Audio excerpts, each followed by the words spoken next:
प्यारे बच्चों नमस्कार। आज की विज्ञान की ऑनलाइन क्लास में आपका स्वागत है।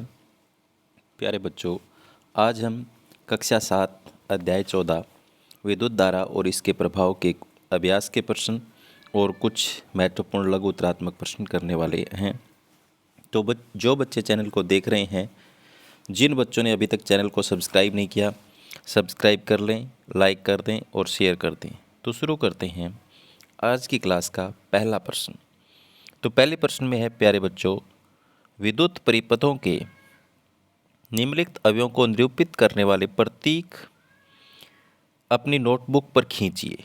संयोजक तार, स्विच ऑफ की स्थिति में विद्युत बल्ब, विद्युत सेल, स्विच ऑन की स्थिति में तथा बैटरी। तो प्यारे बच्चों, आप देखिए यहाँ पर आपके सामने पहला जो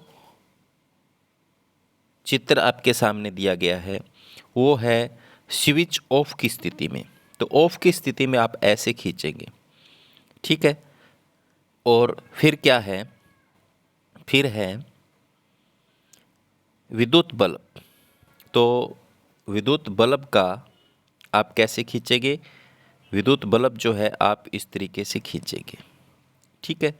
और इसमें अगर आपको सेल का खींचना हो तो ये सेल है, सेल का एक बड़ी लाइन एक छोटी लाइन, ठीक है, ऐसे दिखाएंगे। ये वाला इस तरीके से खींचेंगे।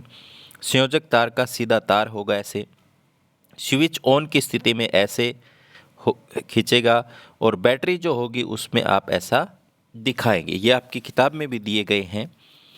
तो प्यारे बच्चों, हम जब परिपथ बनाते हैं तो परिपथ में इन प्रतीकों के माध्यम से हम उनको दर्शाते हैं। तो अब आप समझ गए होंगे कि बैटरी का प्रतीक कौन सा है, सेल का कौन सा है, स्विच का कौन सा है, बल्ब का कौन सा है। आगे चलते हैं नेक्स्ट। निम्न ये है आगे वाला, इसमें है देखो, चित्र 14.21 में दर्शाए परिपथ को निरूपित करने के लिए परिपथ आरेख खींची। ये जो परिपथ आरेख है देखो आपके सामने, इसको आपको अगर प्रतीकों से बनाना हो तो आप कैसे बनाएंगे? प्रतीकों से बनाने के लिए देखो, यहाँ पर एक बल्ब लगा हुआ है तो बल्ब के लिए ये प्रतीक बनाएंगे हम। यहाँ पर एक सेल लगा हुआ है तो सेल के लिए ये प्रतीक बनाएंगे। यहाँ पर ये स्विच है तो स्विच के लिए हमने ये प्रतीक बना लिया। तो इस तरीके से हमें इसका विद्युत परिपथ निरूपित करना है प्रतीकों के माध्यम से। तो आप भी कर सकते हो ऐसा। ऐसा जो है उसको प्रतीकों के माध्यम से अगर हम दिखाएं तो ऐसे दिखा सकते हैं। ये देखो, मैं यहाँ पर इसको क्रॉस कर रहा हूँ ऐसे, तो ऐसे खींच सकते हैं, ठीक है। आगे चलते हैं नेक्स्ट। प्रश्न नंबर 3 क्या है? चित्र 14.22 में 4 सेल दिखाए गए। ये देखो, ये 4 सेल है। रेखाएं खींचकर निर्दिष्ट कीजिए कि 4 सेलों के टर्मिनल को तारों द्वारा संयोजित करके आप बैटरी कैसे बनाएंगे। तो प्यारे बच्चों, सेल का जो पिछला सिरा जो है, ये सेल का जो पिछला सिरा है वो दूसरे सेल के धन सिरे से जोड़ेंगे, ऋण सिरे वाला, यानी इस तरीके से, ठीक है। और अब इस सेल का पिछला सिरा इसके आगे वाले सिरे से जोड़ेंगे, इसका पिछला सिरा इसके आगे वाले सिरे से जोड़ेंगे। तो ये 4 सेलों की एक बैटरी बन गई। तो इस तरीके से हमें जोड़ते हैं, ठीक है। आपने देखा भी होगा रेडियो के अंदर कि आप सेल जब डालते हो तो इस तरह का एक होल्डर बना होता है, उसमें इस तरह की व्यवस्था होती है। यानी सीधी भाषा में कह सकते हैं, जो सेल का धन सिरा है वो पहले वाले सेल के ऋण सिरे से जुड़ेगा, ठीक है। आगे चलते हैं नेक्स्ट। चित्र 14.23 में दर्शाए गए परिपथ में बल्ब दीप्त नहीं हो रहा। क्या आप इसका कारण पता लगा सकते हैं? परिपथ में आवश्यक परिवर्तन करके बल्ब को प्रदीप्त कीजिए। ये देखिए यहाँ पर, ये चित्र 14.23 है, इसमें बल्ब नहीं जल रहा। तो इसमें देखो उत्तर में क्या है, एक सेल का धन टर्मिनल हमेशा दूसरे सेल के ऋण टर्मिनल से जुड़ता है। तो पहले वाले ऑप्शन में हमने सीखा था, यदि यहाँ 2 धन टर्मिनल एक दूसरे से जुड़े हैं तो परिपथ इस प्रकार है। तो देखो यहाँ पर दोनों आपको दिख रहे होंगे, प्लस प्लस वाले साथ जुड़े हुए, तो क्या जलेगा? इसको पलट कर डालना पड़ेगा सेल को। तो अब देखो माइनस वाला किसके साथ जुड़ गया? प्लस वाले के साथ। तो इसमें धारा बहेगी, अब ये जलेगा। तो इस तरीके से हम इसको ठीक कर सकते हैं। तो प्रश्न नंबर 4 का उत्तर जो है वो आपको समझ में आया होगा। आगे चलते हैं नेक्स्ट। प्रश्न नंबर 5 है, विद्युत धारा के दो प्रभावों के नाम लिखिए। तो प्यारे बच्चों, पहला जो प्रभाव है विद्युत धारा का तापीय प्रभाव। विद्युत धारा का तापीय प्रभाव, ये है तापीय प्रभाव। इसमें क्या है, जब एक विद्युत प्रवाह एक तार में से होकर गुजरता है तो तार गर्म हो जाता है। इसे विद्युत धारा के तापीय प्रभाव के रूप में जाना जाता है, जिसका उपयोग कई ताप अनुप्रयोगों में किया जाता है। जैसे आपने देखा होगा हीटर के अंदर, विद्युत इस्त्री के अंदर, बल्ब के अंदर। क्या है, विद्युत हीटर के तार में से जब विद्युत गुजरती है तो हीटर का तार विद्युत धारा के तापीय प्रभाव के कारण गर्म होता है। विद्युत इस्त्री जिसको आप प्रेस कहते हो, वो भी विद्युत धारा के तापीय प्रभाव के कारण गर्म होती है। बल्ब का फिलामेंट जो होता है, तंतु जो होता है, वो भी विद्युत धारा के तापीय प्रभाव के कारण गर्म होता है। आगे है देखो, विद्युत धारा का चुंबकीय प्रभाव। जब विद्युत धारा प्रवाह एक तार के माध्यम से बहता है तो इसके चारों ओर चुंबकीय क्षेत्र उत्पन्न हो जाता है। जैसे ये एक तार है, इस तार के यहाँ पर, इस तार के यहाँ चारों ओर क्या हो जाएगा, चुंबकीय क्षेत्र उत्पन्न हो जाएगा। इस प्रकार इस प्रभाव को विद्युत धारा का चुंबकीय प्रभाव कहते हैं। विद्युत धारा के चुंबकीय प्रभाव के कई अनुप्रयोग हैं। बिजली की लिफ्ट, बिजली का घंटी, बिजली का पंखा, ये विद्युत धारा के चुंबकीय प्रभाव पर काम करती हैं। अगर आप इसके पास चुंबक लाओगे तो चुंबक की दिशा यानी वो भी सुई जो है, चुंबकीय सुई विक्षेपित होगी। उससे पता चल जाता है भी इसके चारों ओर क्या है, चुंबकीय क्षेत्र है। आगे प्रश्न नंबर 6, जब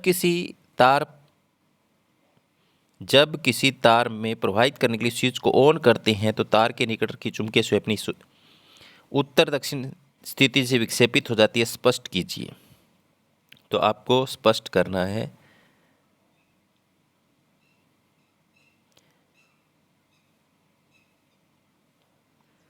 जब विद्युत धारा ले जाने वाला तार अपने चारों ओर चुंबकीय क्षेत्र का निर्माण करता है, जैसे मान लो ये तार है, इस तार में से बिजली बह रही तो इसके चारों ओर चुंबकीय क्षेत्र बन जाता है। जब तार के पास चुंबकीय सुई रखी जाती है, तो यहाँ पर कोई चुंबकीय सुई रख दें तो चुंबकीय सुई के कारण चुंबकीय क्षेत्र, विद्युत धारा के कारण चुंबकीय क्षेत्र एक दूसरे से संपर्क में आते हैं। तो इस चुंबकीय सुई का और इस तार का आपस में क्या होगा, चुंबकीय सुई के विक्षेपण उत्पन्न होगा। जब विद्युत धारा स्विच ऑफ हो जाती है, तार द्वारा चुंबकीय क्षेत्र निर्मित नहीं होता। चुंबकीय क्षेत्र अपने उत्तर दक्षिण दिशा की स्थिति में विचलित हो जाती है। यानी जब इस तार में से बिजली बहती है तो ये सुई घूमेगी। जब स्विच को ऑफ कर देते हैं तो ये सुई, जो चुंबकीय सुई है, वो नहीं घूमती। इसका मतलब क्या है, तार के चारों ओर क्या है, चुंबकीय क्षेत्र है। तो ऐसे हम इसको ज्ञात कर सकते हैं। आगे है प्रश्न नंबर 7, यदि किसी चित्र 14.24 में दर्शाए गए विद्युत परिपथ में स्विच को ऑफ दिखाया गया है, क्या चुंबकीय सुई विक्षेपित होगी? देखो स्विच ऑफ है। जब स्विच ऑफ होगा तो मान लो इस तार के अंदर से बिजली नहीं बह रही, तो इसके चारों ओर चुंबकीय क्षेत्र उत्पन्न ही नहीं होगा। तो नहीं, चुंबकीय सुई स्विच बंद करने पर विक्षेप नहीं दिखाएगी, क्योंकि विद्युत प्रवाह का कोई स्रोत, बैटरी या सेल नहीं है। यहाँ एक सेल या बैटरी को जोड़ने की जरूरत है। विद्युत प्रवाह की अनुपस्थिति में तारों द्वारा कोई चुंबकीय क्षेत्र नहीं है, इसलिए चुंबकीय सुई में कोई विक्षेप नहीं होगा। ठीक है। आगे है रिक्त स्थानों की पूर्ति कीजिए। रिक्त स्थानों की पूर्ति कीजिए। पहले में है विद्युत सेल के प्रतीक में लंबी रेखा उसके खालिस्तान टर्मिनल को निरूपित करती है। तो आपको पता है जब सेल बनाते हैं तो ऐसे एक लंबी लाइन और एक छोटी लाइन ऐसे बनाई जाती है। ठीक है। तो ये बड़ी लाइन प्लस होती है और ये माइनस होती है। तो बड़ी लाइन का पूछा है तो इस खालिस्तान में क्या आएगा, धन टर्मिनल। क्या आएगा, धन। ठीक है। दो या दो से अधिक विद्युत सेलों के संयोजन को क्या कहते हैं? तो यहाँ पर देखो नीचे खालिस्तान भर के तो बैटरी कहते हैं। ठीक है। जब किसी विद्युत हीटर के स्विच को ऑन करते हैं तो इसका रक्त तप्त लाल हो जाता है। तो कौन सा भाग जब्त हो जाता है? अवयव। जो विद्युत हीटर में जो तार होता है उसको अवयव कहते हैं, वो गर्म हो जाता है। विद्युत धारा के तापीय प्रभाव पर आधारित सुरक्षा युक्ति को क्या कहते हैं? तो विद्युत धारा के तापीय प्रभाव पर फ्यूज काम आता है। क्या, कौन सा काम आता है? फ्यूज। आगे है प्रश्न नंबर 9, निम्नलिखित कथनों पर सत्य तथा असत्य अंकित कीजिए। निम्नलिखित कथनों पर सत्य अथवा असत्य अंकित कीजिए। दो सेलों की बैटरी बनाने के लिए एक सेल के ऋण टर्मिनल को दूसरे सेल के ऋण टर्मिनल से शोषित किया जाता है। सत्य या असत्य आपको बताना है। तो आपको पता है दो सेलों की बैटरी बनाने के लिए एक सेल के ऋण टर्मिनल को दूसरे सेल के ऋण टर्मिनल से जोड़ा जाता है क्या? माइनस माइनस से जोड़ा जाता है? बिल्कुल नहीं जोड़ा जाता। एक प्लस को उसके माइनस से जोड़ा जाता है, तो ये असत्य है।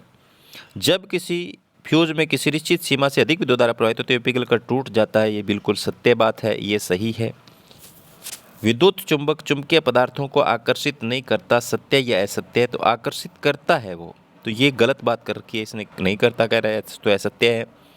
विद्युत घंटी में विद्युत चुंबक होता है, सत्य या असत्य? बिल्कुल सही बात है, होता है, तो ये सत्य है। आगे चलते हैं प्रश्न नंबर 10 पर। क्या विद्युत चुंबक का उपयोग किसी कचरे के ढेर से प्लास्टिक को पृथक करने के लिए किया जा सकता है? स्पष्ट कीजिए। विद्युत चुंबक एक चुंबक की तरह है और यह केवल लोहे के टुकड़ों को आकर्षित कर सकता है। प्लास्टिक में कोई चुंबकीय गुण नहीं होता, इसलिए कचरे के ढेर से प्लास्टिक की थैलियों को अलग करने के लिए विद्युत चुंबक का उपयोग नहीं किया जा सकता, क्योंकि प्लास्टिक जो है वो एक चुंबकीय पदार्थ नहीं है, तो इसलिए हम इसको प्लास्टिक को अलग नहीं कर सकते विद्युत चुंबक से। आगे प्रश्न नंबर 11। मान लीजिए कोई विद्युत मिस्त्री आपके घर के विद्युत परिपथ में कोई मरम्मत कर रहा है, वह तांबे के एक तार को फ्यूज के रूप में उपयोग करना चाहता है, क्या उसे सहमत है? अपने उत्तर के कारण दीजिए। तो फ्यूज एक ऐसा उपकरण है जो हमारे सभी विद्युत उपकरणों के लिए सुरक्षा कवच है। वे विशेष सामग्री से बने होते हैं। जब सामान्य से अधिक विद्युत धारा इससे गुजरती है तो ये टूट जाती है। यह विद्युत मिस्त्री उचित फ्यूज तार का उपयोग नहीं करता, इसके बजाय फ्यूज के तार के रूप में किसी भी साधारण बिजली के तार का उपयोग करता है, तो अत्यधिक धारा प्रवाह के कारण तारों के गर्म होने का खतरा बढ़ जाएगा। इससे बिजली के उपकरणों में शॉर्ट सर्किट हो सकता है, तो उपकरण आग पकड़ सकते हैं। इसलिए मानक फ्यूज तार का उपयोग करने की सलाह दी जाती है, या एमसीबी का उपयोग विद्युत दुर्घटनाओं को रोकने के लिए किया जाता है। यानी वहाँ पर हम ऐसा कोई तार नहीं लगाएंगे जो पिघल कर के टूटे ना, तो वहाँ पर हम उच्च प्रतिरोध का, उच्च गलनांक का नहीं, निम्न गलनांक का तार लगाते हैं, जो ज़्यादा बिजली आने से, ज़्यादा विद्युत प्रवाह होने से पिघल करके टूट जाए और आगे की जो उपकरण है वो हमारे सुरक्षित रहे। तो एक सुरक्षा युक्ति है फ्यूज, तो तांबे का तार का उपयोग नहीं करना चाहिए। आगे है, जुबेदा ने चित्र 14.4 में दर्शाए अनुसार एक स्विच होल्डर बनाया। इसे स्विच और बल्ब से जोड़कर कोई विद्युत परिपथ बनाया। जब उसे स्विच को ऑन की स्थिति में किया तो बल्ब दीप्त नहीं हुआ। परिपथ में संभावित दोष पहचानने में जुबेदा की सहायता करें। संभावित कारण इस प्रकार है, बल्ब फ्यूज हो सकता है या खराब हो सकता है। अगर बल्ब ना जले तो बल्ब को चेक करो, पहले फ्यूज हो सकता है।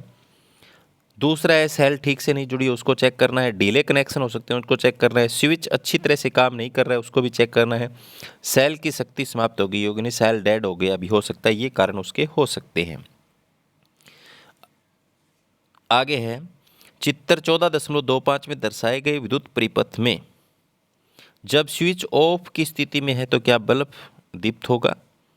जब स्विच को ऑन की स्थिति में लाते हैं तो ABC के दीप्त होने का क्रम क्या होगा? तो आप देखिए इसमें